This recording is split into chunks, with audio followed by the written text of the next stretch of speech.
You're tuned to KSJE, Farmington, New Mexico, 90.9 FM.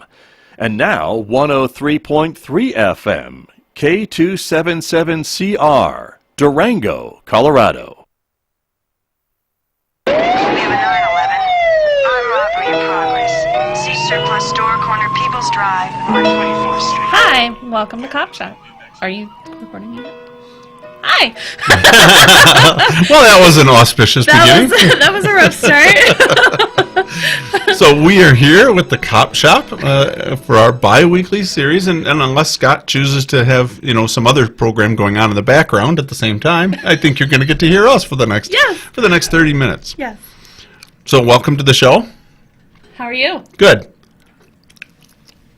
It's good to have you in person. I know. I'm so happy to be here in person. I don't know how to touch on the Zoom effort we had last time, but it was not successful.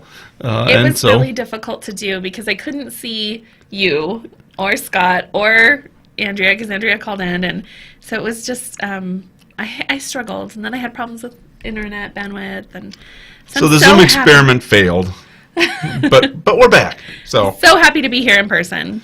And with us today is a great new guest who actually is a very popular man in town these days. Wow. I think you're shoveling it big time, Chief. I feel like those are all true statements. State Police Captain Micah Doering in the shop. How are you? Good. How are you, sir? I'm doing quite well today. So we've got lots of tough stuff to talk about today. We're going to talk about the state police and how your unit's been doing. We'll talk a little bit about how the FPD's been doing during these kind of unusual days for us in policing. I've never seen anything like it in my career. Me neither. So it's a wild time. But we'll start off with a little lighthearted. The NFL released their schedule last night, which is some good news for us. And Micah is just sharing that he's a 49ers fan by upbringing. Yes, I am. Although he's straight I'll admit it. So did you watch him in the Super Bowl? I did. And were you rooting for him hard or just passively? Mostly passively. I would not consider myself a super passionate sports fan. I'm more of I am the biggest fan of a really good game when it comes to the NFL. That's very good. I'll put that out as my bottom line. No, that's good. So I saw on the schedule, unfortunately. So this is like the third time now in 2 years we'll play the 49ers. The Packers travel back to San Francisco. It'll be our third time traveling to Frisco, where we've gotten kicked the last 2 times we've played them. So maybe you and I won't be on the show together that week. Well, probably not. We can avoid that if you'd like. It might not go so well. But I want to do a little shout-out, though. One of my 2 admins, I have Sharon Bass, who's excellent. Sharon's just great, just a great gal.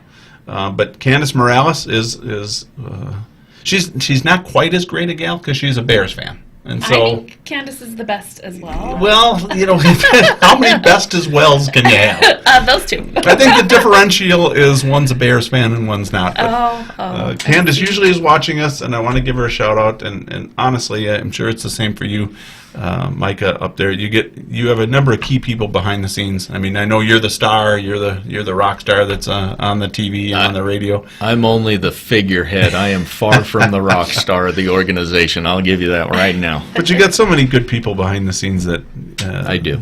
That don't they don't get all the limelight, and Sharon and Candace are 2 just excellent ones. I mean, Nicole's another one that is constantly busting her tail behind the scenes, and although she craves the camera, and she does, she doesn't get the accolades she should, and she's available 24/7 responding, getting information out to us. So there's so many good people at the department that work hard and are behind the scenes, and I'm sure you see that in your agency too. Absolutely do. I really only have one civilian employee, Michelle. She is outstanding, extremely thorough, detail-oriented, gets the job done, never have to ask twice. She usually anticipates everything. I mean, you know how good admin is, and Yep. she is the epitome of one.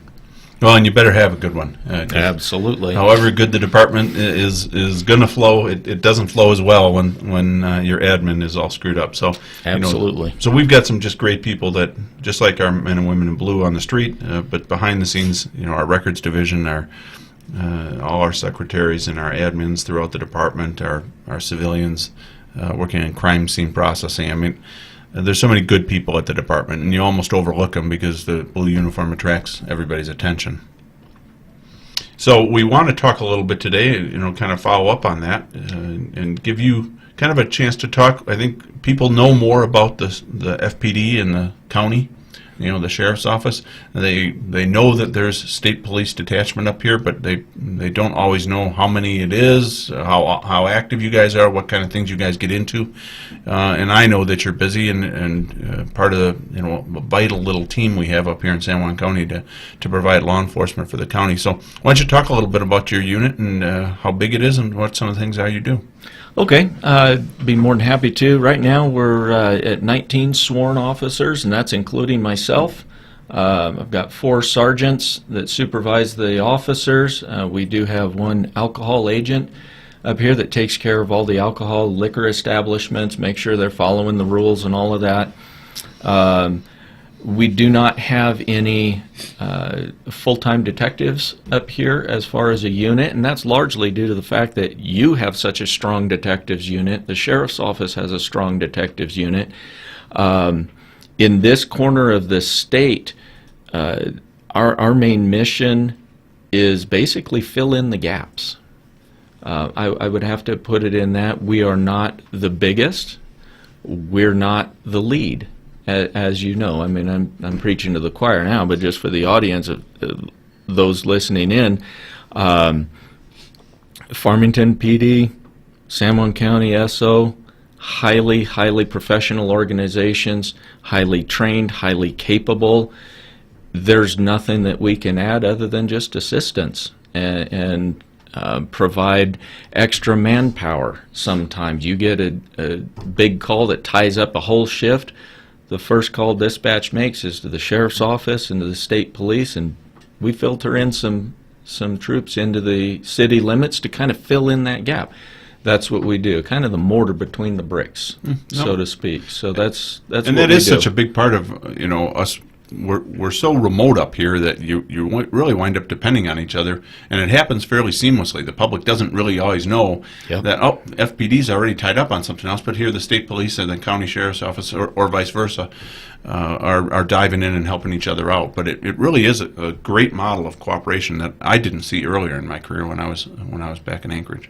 Yes, well, I've been here since 2001 as an officer. I was just rookie officer, learning the ropes and all of that when I transferred into this district.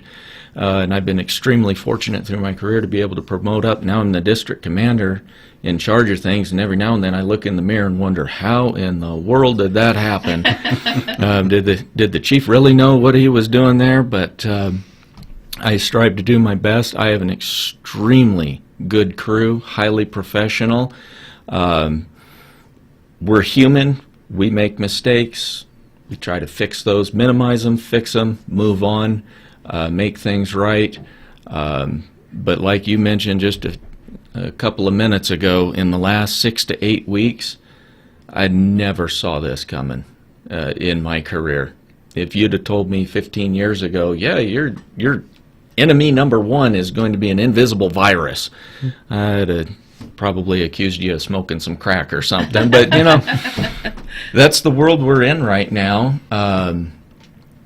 I've studied and read laws and statutes that I had no idea were on the books.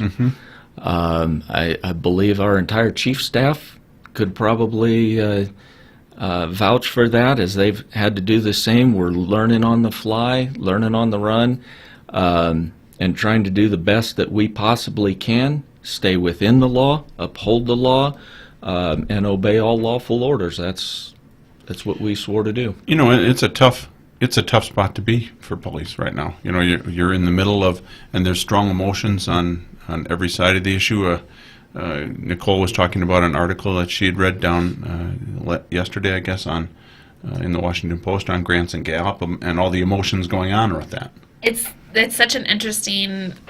The article was really interesting, but just such an interesting kind of difference between the two cities that are very close to each other, and they each have such a different idea and track that they're taking right now. And everyone kind of falls somewhere in there in that spectrum, but they're kind of the polar ends of it, and it's happening right here in our state and not far from us. And Right. it's been a very they're each treating the state police very differently. They're each treating their own police very differently, and it's a very interesting thing to watch. I hope that Farmington stays somewhere in the middle where we're all kind of working together Yeah. to get through all of this, because I truly believe that that's what kind of pushes us to be better, is when we work together.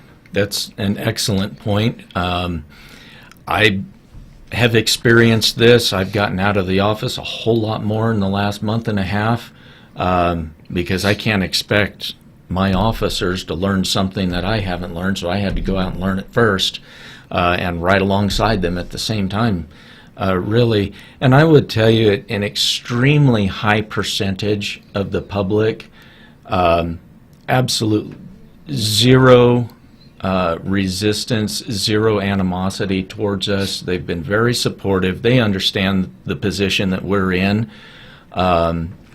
legally, professionally, and all of that. And they are doing their part. They are working as hard as they can to be innovative.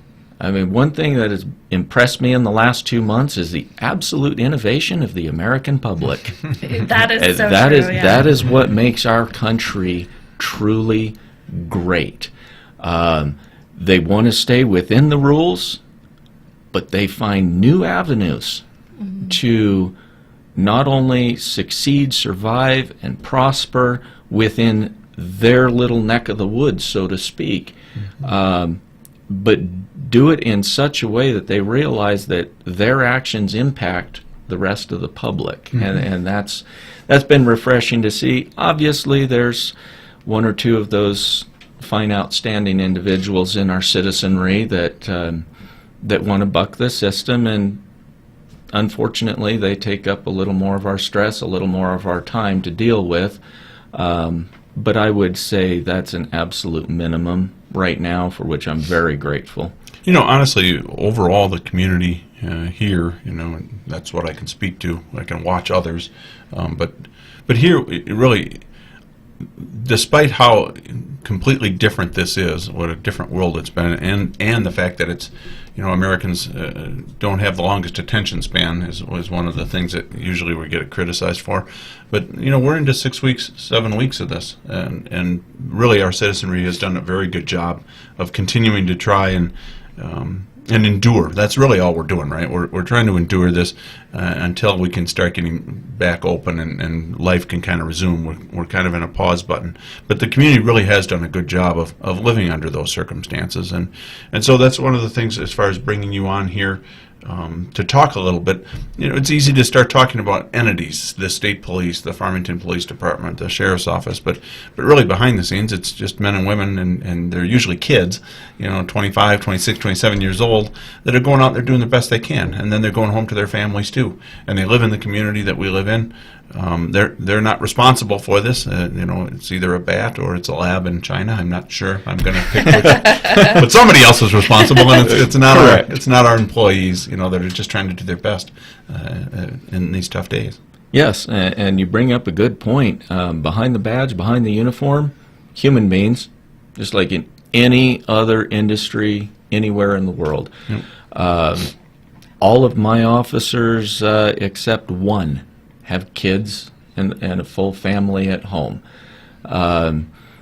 And I'm not bad-mouthing that particular one. It hasn't reached that step in life yet. Like you say, they're young. We could maybe do a special on him later. Yeah, exactly. We're looking for ideas. But we need groceries. We need gas in our cars. Most of our spouses, significant others, have jobs in the community. Some of those jobs have been shut down. Oh, yeah. It's affected us. It's affected you. It's affected everybody. Yep. I can't go anywhere and meet anyone who has not been affected by this. deeply. So, I mean, when you start adding it up, we're about 170 employees at FPD, then throw in the state police, throw in the sheriff's office, throw in David over in Bloomfield and Mike in Aztec, and you're talking hundreds of citizens of our county and their families that are devoted to trying to keep the peace, prevent bad crime, and really we've had some, but overall, really, our crime is down, I think, significantly. We still have, like you said, we still have a few citizens that want to continue on. But for the most part, the citizenry has done a good job, and our officers have done a good job in a tough spot. Yes, and I would even throw in the FBI and the U.S. Marshal, because they've right. got about a dozen agents in this area who have families, who have friends and family that work and live in this area, and some of them have been lifelong residents of San Juan County, Farmington. We're fully vested here. Yeah. This is our community. This is very personal to us as well. And I think that's a really great point, too, that they are lifelong residents here and invested in the community. We don't want to see the community suffer either. We want to see everybody thrive and everybody be able to come back to work and do all these things. So we're definitely rooting for the community, but we also don't want to lose anyone to this disease. And, as much as we can do preventative-wise, we want to be able to do that. Yes. Absolutely. The numbers that came out yesterday showed that San Juan County was, we're one of 33 counties in the state, and we were almost double the number of new cases yesterday than the number 2 county. Yeah. Mm-hmm. It's not over. No. It is not over, and it's affecting us greatly still. So we've got to buckle down. You used a good word, endure it. Yeah. We've got to get through this. I mean, I'd like to see us firing everything back up too, but those are sobering numbers. We're Yes, not they the are. most populous county in the state, and the number of positives for us was number 1 going away. That's not a good category for us to lead in. So, unfortunately, it is not over. There is still good risk for us. And so that just bears in mind, although we're getting tired, and I am, and I'm sure many of you are, the fact is, now's the time we need to stay vigilant, or we're going to cause a second epidemic to hit us, and that's not going to be good for us. Correct. I would fully agree with that. So the state police, you guys were tasked earlier this year, or I guess late last year, to go down to Albuquerque and help out down there. Yes, sir. During tough days, but you've got all your staff back up here now. Yes, I do. Right now, the only mass deployment that we have is there in McKinley County, the Gallup area, to cover the governor's orders as the mayor requested. Down there, I believe we have somewhere around 25 to 30 officers displaced from other places in the state. They chose not to take any from my district because we're a neighboring district, and just because of the economic dynamic between Gallup and Farmington, a lot of people think, well, you're 125 miles apart. How in the world can you be linked? Oh, believe me, we are linked. Yeah, we're linked. Yeah, very much big so. time, we are linked. And they feared that if they pulled from my officers to go down there, that should anything happen here or with the squeeze economically there, that the overflow would come here, and it has just a little bit, that they would just have to be backfilling my area. So they said, well, we're going to leave Farmington District alone right now. And so far it's been working out pretty well. So they started the lockdown down there last Friday, and FPD didn't really see an overwhelming change in our call volume or people. I think we're encountering more street people with Gallup addresses that have come up to Farmington. So I think we see some of it, but the impact wasn't that dramatic last weekend. But you were saying, we should probably hold on to our hats that you're seeing many more cars with Arizona plates in some of our big box stores. So because they can't go to Gallup anymore, they're flowing up towards us, and this weekend might be different than last weekend. Correct. Tomorrow might be different than today. Today, good grief, this afternoon might be different than this morning. Yeah. That's one thing the last 6 weeks has taught me. It's hour by hour on a lot of days, and then sometimes it'll be the same for 3 or 4 days. I really enjoy those time periods. Right. But it's kind of like a balloon. You blow up a balloon, you squeeze one end, the pressure goes somewhere. That's the way the Four Corners community is. That's the way the state of New Mexico is. I've talked to my counterparts north in Durango. I've talked to them over in Arizona, the district commanders in the adjoining state lines. We've communicated and worked together and say, listen, this is what we're doing on our side of the line. What are you doing on your side of the line? How is it going to affect each other? Because it does. Here in the United States, you don't need papers to cross a state line. No. You just drive. Yeah. It's called freedom. So we've also had the Navajo Nation Police Department, which has been hard Yes. pressed to implement some of their, and they've had curfew now for maybe a month. Yeah. on the Well, I know weekends. at least 3 weekends. Yeah, at least 3 Yes. weekends. Maybe this one will be the fourth. So they're hard pressed. They're doing the best they can. Of course, Daryl Noon and Philip Francisco came from Farmington PD, Yep. and we're wishing them the best along with their troops. But just difficult days. So we're doing the best we can. As far as our listeners, though, your observation about more Arizona cars at Lowe's and Walmart probably means you should be careful if you're heading out. Make sure that you're wearing a mask. Make sure that you're exercising social distancing. Have your mask with you. Because those stores could be much more crowded today than even last weekend when we didn't see as big a change.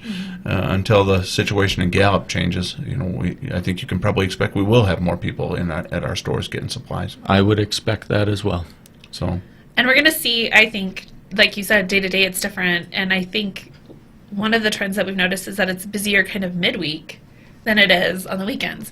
So it doesn't really matter when you go out, always practice those things. And it's not just for your benefit or, the other shoppers, it's for those workers' benefits, because all of those big box store employees are working hard and really filling those gaps for us and providing an essential service for everyone. Yes, and my officers, 2 of my officers went to high school with one of our fatality victims from the coronavirus, who worked at one of the local stores here. And when you investigate, it was not only that individual, it was 2 others in his family have passed away. That's one family with 3 deaths due to this virus. I mean, talk about tragedy. and that isn't down in Albuquerque or No. Las Cruces. I mean, that's right here in Farmington. It's San Juan County. Yeah. That's Farmington. So as we head to next week, we've got, unfortunately, Law Enforcement Memorial Day is next Friday. And this will be a different one than we've had for the last 6 or 7. Yeah, it will be very different. It'll be all over technology, which is new for us, and we're figuring that out. But we ask you to keep our men and women in blue and their families and our civilian staff in your thoughts as we get ready for this week. You'll hear more from us this week as it gets closer to Law Enforcement Memorial Day. Micah, we want to thank you for coming in. You're more than welcome. You were exactly what you told us you'd be, which is stunning and Oh, wow. intelligent and really dashing. I doubted it when it was initially told. It's usually Scott that qualifies for that. I'm still doubting that, sir. But until 2 weeks from now, we'll be back, and we'll still have a better start. We got I'm to a sorry. rough start. Rough start. Scott sandbagged us a little. But until then, stay safe, and we'll see you here on the Cop Shop. Six gun, I crossed the law and the law won. I crossed the law and the law won.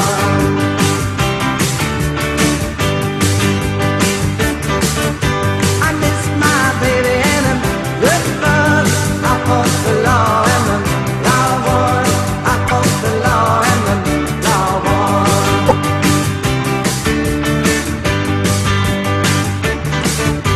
I left my baby and it feels so bad. I guess my race is run. Well, she's the best girl I've ever had. I crossed the law and the law won. I crossed the law and the law won.